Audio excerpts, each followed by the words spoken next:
Allô, je m'appelle Eliana Piedrahita et ici c'est mon atelier d'idées avec la IA.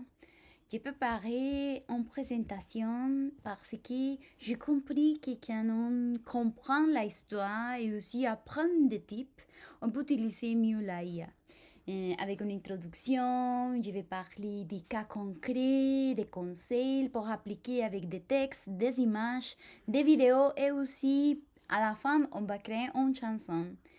Et on va travailler sur fiction dans un atelier pratique et on va avoir des réflexions finales.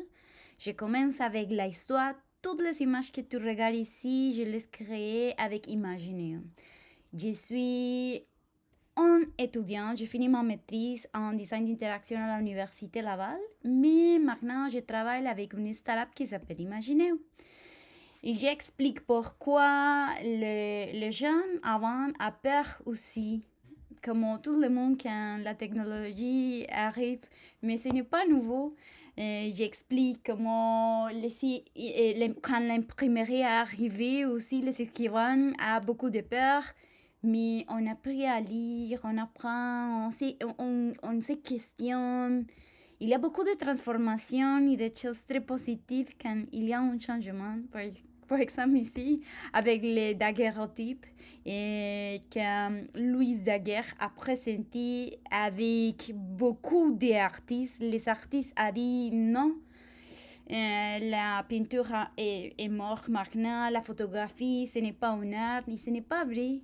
Parce que la peinture a libéré l'expression aussi. Grâce à la peinture, on a à Van Gogh, à Picasso, beaucoup de transformations créatives.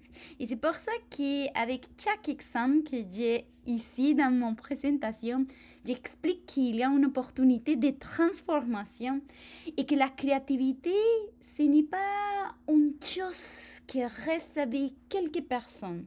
Non, tout le monde peut pratiquer la créativité. Et ici, il y a beaucoup d'exemples de transformation aussi, mais avec la technologie, comment on peut jouer mieux. En train de parler de jouer, ici, c'est une autre histoire qui s'appelle les Turcs.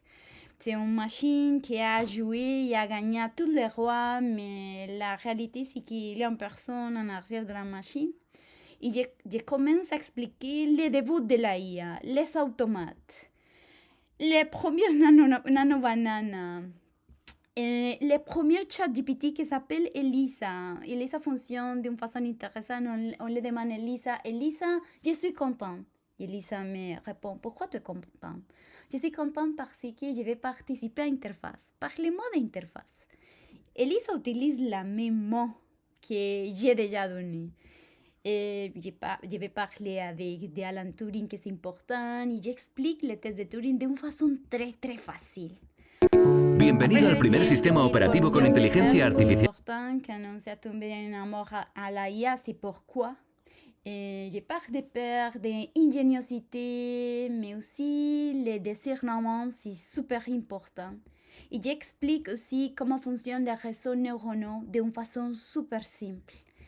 Avec le type que j'ai ici, je pense que les gens pourraient pratiquer avec moi et créer des images réelles, des vidéos comme ça.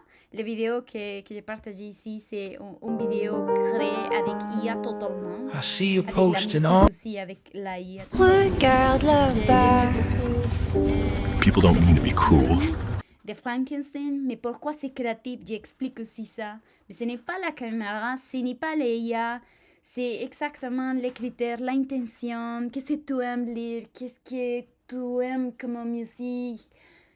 Toute l'histoire que tu as, c'est exactement la motivation de créer une chose différente. Ici, le type pratique, comment fonctionne un prompt, comment on peut créer un bon prompt. Ok, j'ai beaucoup de trucs pour les gens. On va pratiquer avec Jam. On va y aller et je vais écrire autrefois les types et on va pratiquer ensemble les textes, les images, la vidéo et à la fin on va avoir des réflexions ensemble. Merci beaucoup pour écouter moi et j'espère pourrai participer à Interface.